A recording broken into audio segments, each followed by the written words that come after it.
ইংরেজি শিখতে সচিবদের থাইল্যান্ড পাঠানোর উদ্যোগ। রোববার থেকে দেশব্যাপী হামের টিকা, স্বাস্থ্যকর্মীদের ছুটি বাতিল। আম ব্যবসায় জামায়াতের প্রতারণার শিকার তারেক। বিদেশে পাচার অর্থ উদ্ধারে নতুন কৌশল সরকারের। সংবিধান ইস্যুতে সংসদে উত্তেজনা, বিরোধী দলের ওয়াকআউট। বাংলাদেশের বিবৃতিতে কষ্ট পেয়েছে ইরান। স্মৃতিসৌধে স্লোগান দিয়ে গ্রেফতার সেই তাহমিনার মুক্তির নির্দেশ। রেমিটেন্সে নতুন ইতিহাস, মার্চে রেকর্ড।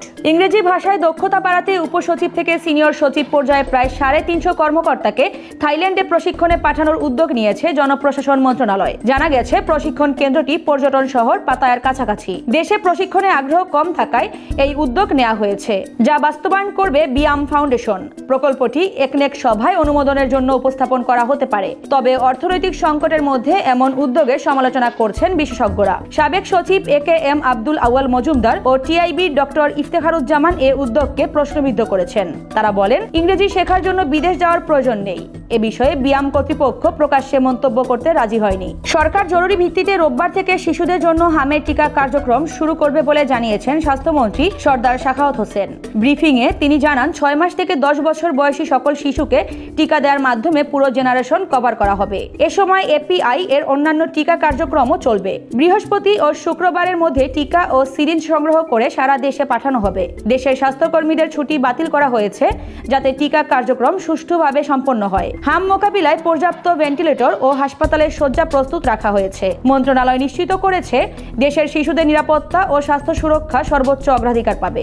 আমের ব্যবসায় ভুয়া অর্ডার দিয়ে জামায়াতে ইসলামীর লোকজন বেশি হয়রানি করেছে। এক সময়ের ICT ব্যবসায়ী আম জনতার দলের সদস্য সচিব মোহাম্মদ তারেক রহমান সম্প্রতি নিজের ফেসবুক পেজে এমন দাবি করেন। সরকারি চাকরিতে ব্যর্থ হওয়ার পর তিনি আমের ব্যবসা শুরু করেন। তারেক লিখেছেন, ক্যাশ অন ডেলিভারিতে প্রচুর অর্ডার আসলেও 10% ফেক অর্ডার ছিল। এরপর 500 টাকা অ্যাডভান্স নেওয়ার পর লস বন্ধ হয়েছে। তিনি উল্লেখ করেন, বেশি হয়রানি করেছে জামায়াতের লোকজন। রাজনৈতিক বিরোধকে কেন্দ্র করে ব্যবসায় ক্ষতি করতে চেয়েছে। বিদেশে পাচার হওয়া অর্থ পুনরুদ্ধারকে সর্বোচ্চ অগ্রাধিকার দিয়েছে সরকার বলে জানিয়েছেন প্রধানমন্ত্রী তারেক রহমান। জাতীয় সংসদে প্রশ্নোত্তরে তিনি জানান, 10টি দেশে পাচার হওয়া সম্পদ শনাক্তের কাজ চলছে এবং 11টি অগ্রাধিকার মামলায় আইনি প্রক্রিয়া চলমান। শেখ হাসিনা, S আলম, বেক্সিমকো সহ বিভিন্ন ব্যক্তি ও প্রতিষ্ঠান এসব মামলার আওতায় রয়েছে। 2009 থেকে 2023 সময়ে প্রায় $234 বিলিয়ন পাচারের তথ্য তুলে ধরে তিনি বলেন, এ অর্থ ফেরাতে আন্তর্জাতিক সহযোগিতা বাড়ানো হচ্ছে। ইতোমধ্যে 70,000 কোটি টাকার বেশি সম্পদ ক্রোক এবং 141টি মামলা হয়েছে। প্রধানমন্ত্রী বলেন, আইনের মাধ্যমেই দোষীদের শাস্তি নিশ্চিত করা হবে। সংবিধান সংস্কার পরিষদের অধিবেশন আহ্বান ঘিরে জাতীয় সংসদে উত্তপ্ত পরিস্থিতি সৃষ্টি হয়েছে। বিষয়টি নিয়ে দীর্ঘ আলোচনা হলেও কোনো স্পষ্ট সিদ্ধান্ত না আসায় বিরোধী দল অসন্তোষ প্রকাশ করে। বুধবার বিকেলে অধিবেশনে এ ইস্যুতে দ্রুত পরিষদের অধিবেশন আহ্বানের দাবি জানানো হয়। তবে সমাধান না হওয়ায় জামায়াতে ইসলামীর আমির ডাক্তার শফিকুর রহমানের নেতৃত্বে বিরোধী দলীয় সদস্যরা ওয়াকআউট করেন। ওয়াকআউটের আগে তারা বলেন, সংবিধান সংস্কারের মতো গুরুত্বপূর্ণ বিষয়ে সরকারের অস্পষ্ট অবস্থান হতাশাজনক। দ্রুত কার্যকর পদক্ষেপ নেয়ার আহ্বান জানান তারা। অন্যদিকে সরকার পক্ষ জানায়, আলোচনা চলছে এবং শিগগিরই একটি গ্রহণযোগ্য সিদ্ধান্তে পৌঁছানো হবে। ইরানে যুক্তরাষ্ট্র ও ইসরায়েলের যৌথ হামলার পর বাংলাদেশ কেবল উদ্বেগ প্রকাশ করায় অসন্তোষ প্রকাশ করেছে তেহরান। ইরানের রাষ্ট্রদূত জলিল রহিমি জাহানাবাদী বলেন, বাংলাদেশ একটি মুসলিম রাষ্ট্র হিসেবে আগ্রাসী শক্তির বিরুদ্ধে সরাসরি নিন্দা জানানো উচিত ছিল। পাকিস্তান, তুরস্ক ও স্পেন সহ অন্যান্য দেশ এই হামলার নিন্দা জানিয়েছে। রাষ্ট্রদূত জানিয়েছেন, তিনি বিষয়টি প্রধানমন্ত্রীর সঙ্গে ব্যক্তিগতভাবে তুলে ধরবেন। তেহরান জানিয়েছে, বাংলাদেশ যদি মধ্যপ্রাচ্যে শান্তি উদ্যোগ নেয় তবে স্বাগত জানাবে।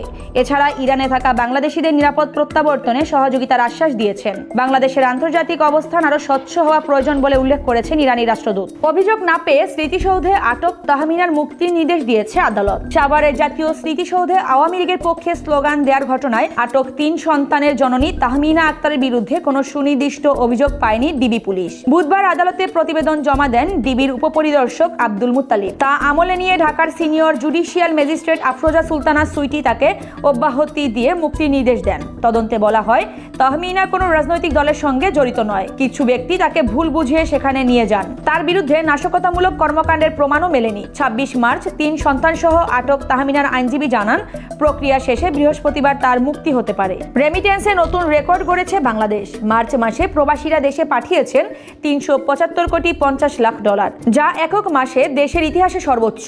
বাংলাদেশ ব্যাংকের তথ্য অনুযায়ী এই পরিমাণ ফেব্রুয়ারির তুলনায় প্রায় $73 কোটি 50 লাখ বেশি এবং গত বছরের মার্চের চেয়ে $46 কোটি বেশি। এর আগে সর্বোচ্চ রেমিটেন্স এসেছিল 2025 সালের মার্চে $329 কোটি 56 লাখ ডলার। দ্বিতীয় সর্বোচ্চ ছিল গত ডিসেম্বরের 322 কোটি 66 লাখ এবং তৃতীয় সর্বোচ্চ গত জানুয়ারির 317 কোটি ডলার। ধারাবাহিকভাবে রেমিটেন্স প্রবাহ বাড়ায় বৈদেশিক মুদ্রার রিজার্ভে ইতিবাচক প্রভাব পড়বে বলে মনে করছেন সংশ্লিষ্টরা।